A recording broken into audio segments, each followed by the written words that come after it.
What's going on, everybody? Huuvi 186 back again with another video, and this is Huuvi's Hot Takes episode 2. There's a bunch of stuff that I would like to talk about. You know, I haven't made a video in a little while, and I've been too busy to upload any type of videos for my PS4, so be on the lookout for that. I got a bunch of stuff that I want to show off. And before I start, just want to say I have entered the PlayStation Nation All-Stars Street Fighter V tournament. Just waiting for information on to, you know, win my first opponent and everything like that. So big shout out to Jay Barry for sending me the invite. So just, you know, just looking forward to it. So anyways, first topic I want to talk about is let me see, what was it? I just not forgot. Yeah, I kind of do this off the cuff, so I apologize. What's the first thing I want to talk about? I guess I'll talk about the PS4 Neo news or whatever. Now, despite all the rumors, despite all the leaks and all this stuff, at the end of the day, Sony hasn't said anything.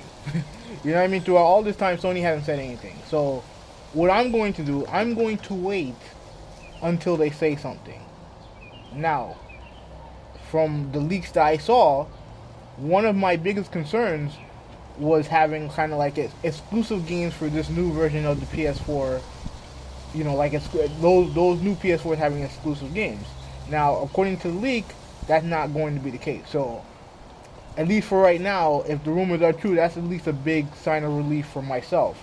Now, even though Sony hasn't said anything, my overall stance is this: as long as my PS4 isn't obsolete because of this new PS4, I can live with it. If it has, you know, improvements, you know, subtle improvements, then I can live with it. You know what I mean?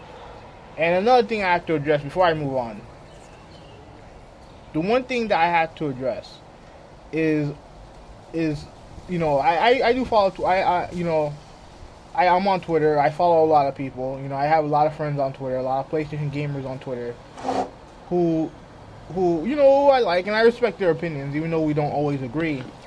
But the one thing that I have to say, and this really could stem towards, you know, this could go for any group of fanboys out there, or any group of gamers in general, anyone. If it has to follow by this credo.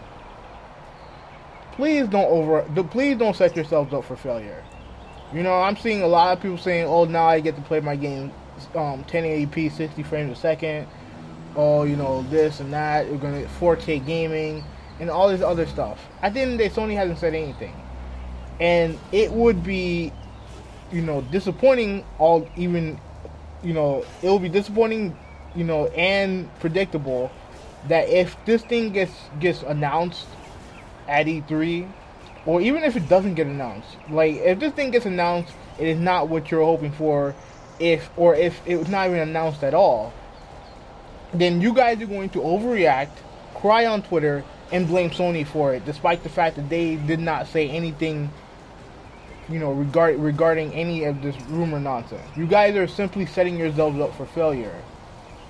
And all I want to say, the message that I want to send is, please temper your expectations, please.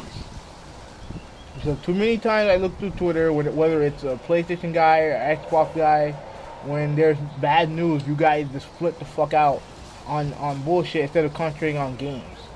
You know what I'm saying? So that's all I really gotta say about that. Now I'll wait for Sony to say something before I render a final verdict. Now let's talk about UFC 200, Conor McGregor, and the whole nonsense. Now, pretty much a week ago, Conor McGregor went out and said that he was retiring out of the blue. Now, there's a lot of layers to this story, and it's still a very ongoing story as it is. You know, because he said he was retiring at first, and then I think a couple days later he said he wasn't retiring, and then, you know, really pretty much yesterday he tweeted out that he was back on the UFC 200 card. And there's a lot of stuff going on that's crazy. That's a lot of craziness. Now, the thing is this: the way that UFC is operating, and this is something that they've done before with, ironically enough, Nate Diaz's brother Nick.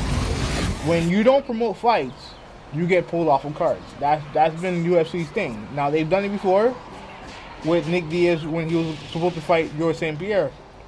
That was a huge fight, and Nick was a no-show, so they kind of replaced George with Carlos Condit, and then pretty much there's a lot of stuff to happen after that, but they ended up still fighting this down the line. But regardless, that's UFC stance. And while I am pro fighters' rights and stuff like that, like I like the fact that fighters, like guys who have the amount of fame and pull that Conor has, can get to dictate what he wants to do. I think for the most part I'm cool with that. But if you're UFC and their excuse is simple, that everyone else showed up and he didn't, so it's not fair for them to show up while he's there to show up. Now a lot of people say, well, life's not fair. He's the top draw, and yeah, I understand he's the top draw right now. But as we've seen from UFC for years, is that being at the top can only last for so long. Even the best fighters fall down to earth. You know what I mean? Like you look at a guy like Brock Lesnar. Brock Lesnar at one point was UFC's biggest draw. What happened? While he was still a big draw, he lost a couple fights, and then he decided to go back to wrestling. You know what I mean? Like you look at someone like Ronda Rousey. Like Ronda Rousey is probably still like is UFC's biggest star. But if she loses a couple fights, if she loses the way she lost to Holly Holm, and that's a trend, she's gonna come down to earth, and it's not going to be the same, regardless of how much of a star she is. If you're not producing in the octagon, it doesn't matter. And UFC, throughout all that, UFC still been trucking along. So to me, I don't want to say I'm necessarily on UFC side, but I understand what they're saying. Now, are they going to eventually put him back on the card? I mean, I don't know. But to me personally, the fact that the dude's on the card fighting Nate Diaz, despite the fact that he already lost to him, and there really is no need for a rematch. Like I'm okay if this fight doesn't go down. I'd much rather see a rematch between John Jones and Daniel Cormier, because they're actually fighting for something. You know what I'm saying? Like they're actually fighting for something, unlike this fight, which is just a guy wanting his win back. That's it. You know what I mean? And I guarantee you, if the roles are reversed, then Nate Diaz not getting his rematch. So I don't know. I'm just not. It's just not something I'm interested in. I mean, I'm gonna watch it. Don't get it twisted, but it's not something that really should happen.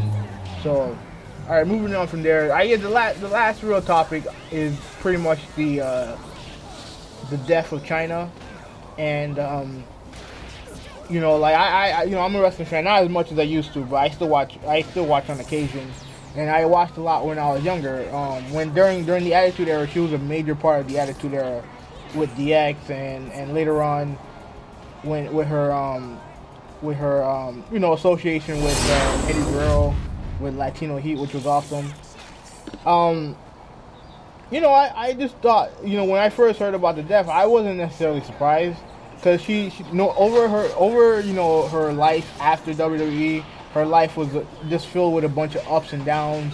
At one point, a lot of people may not know this, but there was a rumor that she was supposed to be like the next Wonder Woman in a Wonder Woman movie. Like she was that big of a star.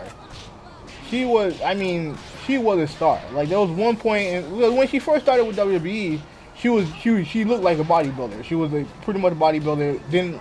Wasn't very feminine, to be honest with you. Like she looked like a jacked up bodybuilder, but just a female. And then as the years went on, while she was in WWE, she kind of, I guess she had the implants.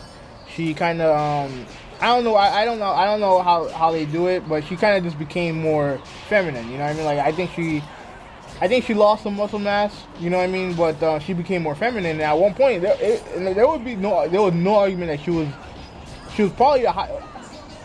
I think an argument could be made that she was the hottest chick in the company. You know what I mean? Like there's no denying that. But then, pretty much everything kind of fell down to hell when she left WWE, and even before that, with the whole situation between her, Triple H, and Stephanie. Now, for those of you who don't know, Chyna and Triple H were a thing, were an item. They were a real life couple. They came into I don't know if they came into the company together, but you know, they came in pretty close to each other.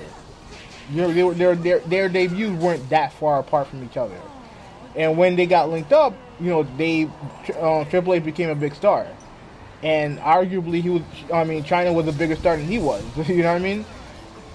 But you know, over time, you know, they were always linked together, even when Shawn Michaels was there, and then with DX after Shawn retired, and you bring in the Outlaws, you bring in X-Pac, you know, they became DX, the second form of DX. And the whole Stephanie McMahon storyline came, or the infamous scene when Triple H in storyline married Stephanie, and apparently that became a real thing. And you know, it really wasn't the same for Chyna ever since. And you know, ever since that time, she after she got fired, and you know, she did porn, and she did a bunch of she was doing reality shows and shit like that. It wasn't, you know, it just kind of became a rough road for her. So hearing about her death wasn't surprising. It's sad, you know what I mean, but it's not surprising. And one thing I want to address is both Triple H and Stephanie sent out a tweet, you know, saying their condolences, you know, about her loss. And when I saw the Stephanie tweet, I was like, ugh, you know what I mean? You had to pull the collar, you know what I mean? It was very, very awkward. But you know, like, as far as I'm concerned, she was in a no-win situation. So there's nothing she could have done not to get the wrath that she got on Twitter. But you know, ultimately, I felt like she did the right thing, even if she didn't mean it. She did the right thing. So. Alright, so the last one is basically, you know, pretty much, you know, Chyna, after the first couple hours, she pretty much got Farrah Fawcett by Prince, who also died that day. And you know, frankly, I'm not that big of a Prince fan, you know what I mean? I understand his impact, I understand his relevance to pop culture. But, and, you know, from what I can tell from some of the stuff that I've heard about other people talking about him and stuff like that, he had a very interesting sense of humor, and he highlighted that with I think it was an album cover of one of his latest albums where he had Dave Chappelle.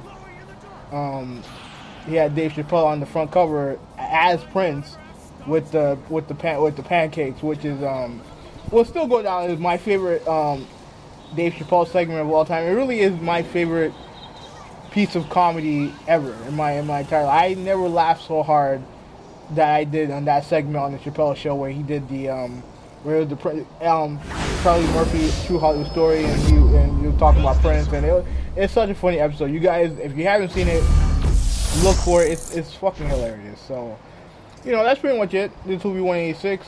I'm out.